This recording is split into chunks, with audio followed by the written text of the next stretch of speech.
There's a secret to winning your fantasy football league. Quite simply, it comes down to finding enough breakout players. And in this video, you'll see 7 players that you need to draft before they break out. Starting with Falcons tight end Kyle Pitts, who last year ended up seeing 110 targets. As a rookie, the 3rd most of all time amongst any rookie tight end. And his 110 targets actually was 5th overall in the NFL last year, the 6th highest opportunity share. Now you might be thinking, oh, but he already broke out last year. No, I'm talking about like a 1,300-yard, 10-touchdown season breakout in store for 2022. And that's because it's only going to get better from last year. Here's why. Head coach Arthur Smith and the rest of the passing game coordinators and the offensive coordinator, they're working together to strategically put him in spots to win. More specifically, they're using him in line a lot so that he has a linebacker guarding him. This dude, Kyle Pitts, with a linebacker on him. The translation is a clear and obvious advantage for Pitts, but there is one issue, and that would be that his quarterback play isn't the greatest. It's likely to be starter Marcus Mariota, but there's also rookie Desmond Ridder in Atlanta. Not the best options. However, Marcus Mariota, in his past stops with the Tennessee Titans, had this tight end named Delanie Walker. And in 47 career games together, Delanie Walker averaged 12.7 fantasy points per game. And that includes 4 seasons of over 100 targets at the tight end position, including a 133 target year with Mariota in 2015. And that 12.7 points per game that he averaged, if we scroll over to last year's numbers, only 2 tight ends, Mark Andrews and Travis Kelce, saw more points per game than with Delanie Walker averaged with Mariota. And I think we can all agree that Kyle Pitts is a better, more athletic tight end than Delanie Walker. So prioritize Pitts and then take this next rookie running back. And that would be Damien Pierce, which massive news just dropped on him. Pierce was the only Texans running back to not play in their 2nd preseason game. And the reason why was, quote, he is seen as a key offensive piece for the Texans, indicating that he's the running back 1. Now, meanwhile, in this game, all the other backs played. The veterans in Rex Burkhead, Marlon Mack, and Royce Freeman, who are really the only other guys who could push for touches in this offense, all played at least 10+ snaps. So as you can see, Pierce not playing speaks volumes. And now here's what you need to know. Damien Pierce has elite size. He's 5'10", but he's 224 pounds. He's built of muscle. And not only does he have that size, but he has above average speed and above average strength based on his NFL Combine measurements. And according to Pro Football Focus, he was their #1 graded running back last year, and he broke a tackle on 39 of his 100 attempts. So 39% missed tackle rate, which is like double most running backs. Now in the NFL, his competition isn't much of a concern. We talked about these guys playing in week 2 earlier, but you have Marlon Mack, who only has 37 touches since 2019 when he injured his Achilles. You have 32-year-old Rex Burkhead, who last year was 74th in running back efficiency. And then you have Royce Freeman, who's bounced around a bunch of teams, and last year he was 72nd in running back efficiency. It's not a threatening backfield. So take Pierce and then grab this next wide receiver. And that would be 1st-round rookie Johan Dotson in Washington. Because as you can see here, in their 2nd preseason game, Dotson played 31 snaps. But in his snaps with the starters, he played 18, which led all of the Commanders' wide receivers. It was even one more than Terry McLaurin, who Dotson stayed on the field for 1 snap when McLaurin came off in a 1 wide receiver set. But that's not all. Because as of right now, Dotson is reportedly Carson Wentz's favorite target in camp. And this makes sense because Wentz likes targeting the slot. However, Dotson currently goes as the 70th wide receiver in drafts, which doesn't make much sense because he's going after guys like Romeo Doubs and Christian Watson who don't have proven roles for their team. Guys who are going to be injured for maybe half the season like Jameson Williams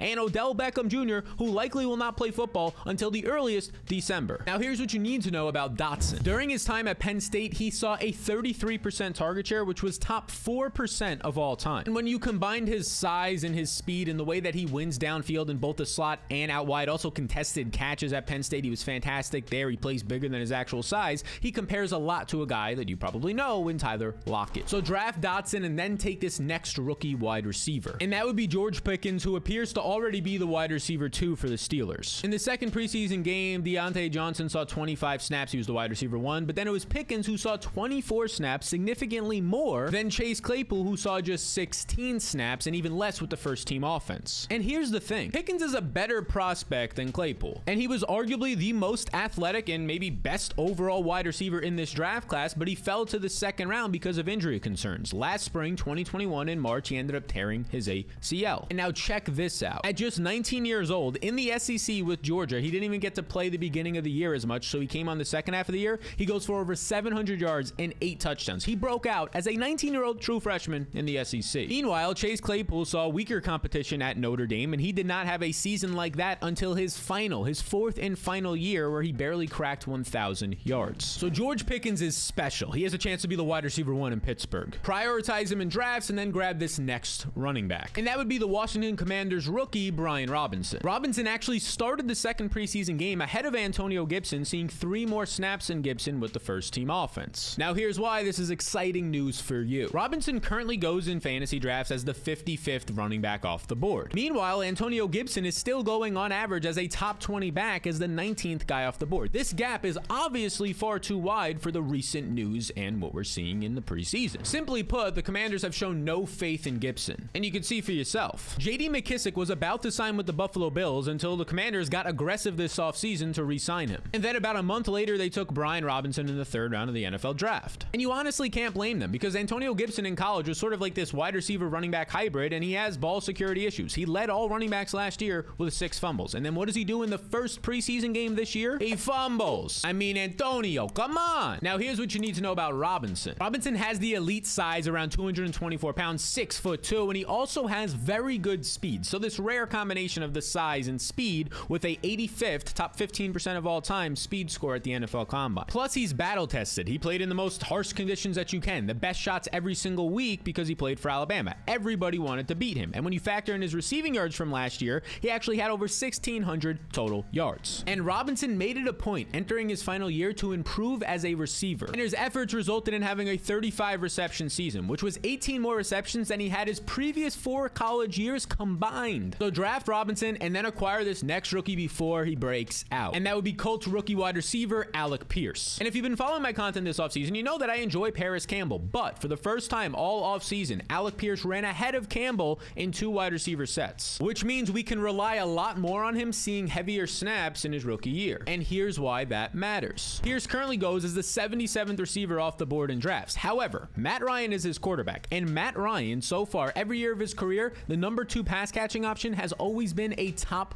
40 wide receiver. And that includes names like Harry Douglas and Mohamed Sanu. And right now I have Alec Pierce as my 155th overall player. This is likely only going to continue to rise, which is 20 spots ahead of the consensus. So I think he should be drafted 2 rounds earlier than where he goes. Now, if you want to see the rest of the top 200, my tiers and my wants and avoids list and a whole lot more, including a $20 Amazon gift card, then click the link in the description and follow the 2 simple steps to acquire your supreme cheat sheet. And now, if for some reason you don't like the cheat sheet, I'll refund you $10 minimum deposit, and you can keep the cheat sheet and the Amazon $20 gift card. Yes, that's not a mistake. I want to make this as risk-free as possible for you, so if you want to join the thousands of other people using the cheat sheet right now, then click the link in the description to learn more. So you want to draft Alec Pierce, and then you want to draft this next running back who has major upside. And that would be Chiefs running back Isaiah Pacheco, who seems to be the running back 2 already in Kansas City. And now this 7th rounder has a lot. I mean, he has the solid size at 216 pounds, like ideal size, elite speed, top 1% speed of all time, and solid strength, top 7% strength,